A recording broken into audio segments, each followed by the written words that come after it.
Speaking truth to power started off as a tactic that was used by people to fight against authoritarian governments. Governments that use their power maybe to violate the Constitution or the rule of law or people's civil rights. So dissidents would speak the truth to confront the government about unjust policies or policies that were immoral or authoritarian. Civil rights leaders, reformers, and people who fought against corruption were called to speak the truth to those in power, even if it had negative consequences for them. So Dr. Martin Luther King, for example, is one person who spoke the truth to power. He proclaimed the truth that all people, regardless of the color of their skin, were to be treated equally with respect and with dignity. And as a result of him speaking the truth to power, he was mistreated and jailed and eventually killed. In some countries, journalists are jailed, even killed for speaking the truth, writing the truth in the face of public corruption or abuse of power. In the gospel today, this is really what Jesus is doing. He is speaking the truth to those who held religious power and authority. The Pharisees and the scribes, the Sadducees, these were religious leaders who, he says, hold the key of knowledge.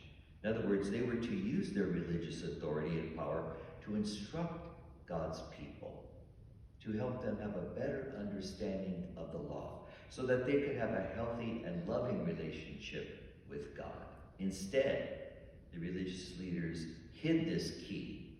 They used their power to hold the people in spiritual captivity, denying them the freedom that was supposed to come from their observance of the law.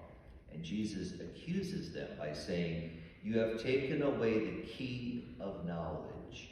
You yourselves did not enter, and you stopped those trying to enter." In other words, the religious leaders who had the key to spiritual knowledge and awakening failed to use that key by giving their calling, by not fulfilling their calling to unlock for people the fullness of God's blessings. Instead, they kept the door to these blessings locked, denying people the full access of a loving relationship with God and causing them to live in fear instead of freedom. Of course, when anybody speaks truth to power, they will face a backlash. And Jesus faced this. We're told that at the end of this reading, they began to act with hostility towards Jesus, and they began to find ways of trapping him in his speech. You know, as disciples of Jesus, we are to speak the truth to the powers of our day. We've been given full access to the truth that comes from our faith in Christ Jesus. This is not a truth that we should keep locked away somewhere for ourselves. Rather, we are to use the truth, to speak it openly, to share it freely, so that others may come to know the truth and be saved.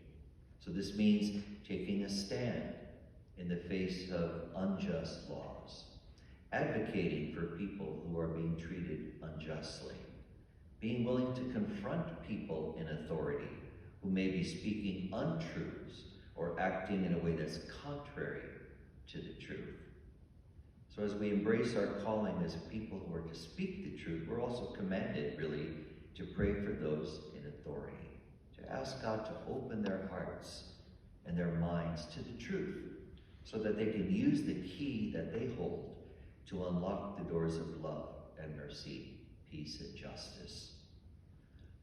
We're all aware that speaking the truth to power is not an easy task, and it requires a lot of prayer and a lot of patience. But we should not be afraid to challenge power with truth, knowing that the God of truth will ultimately prevail.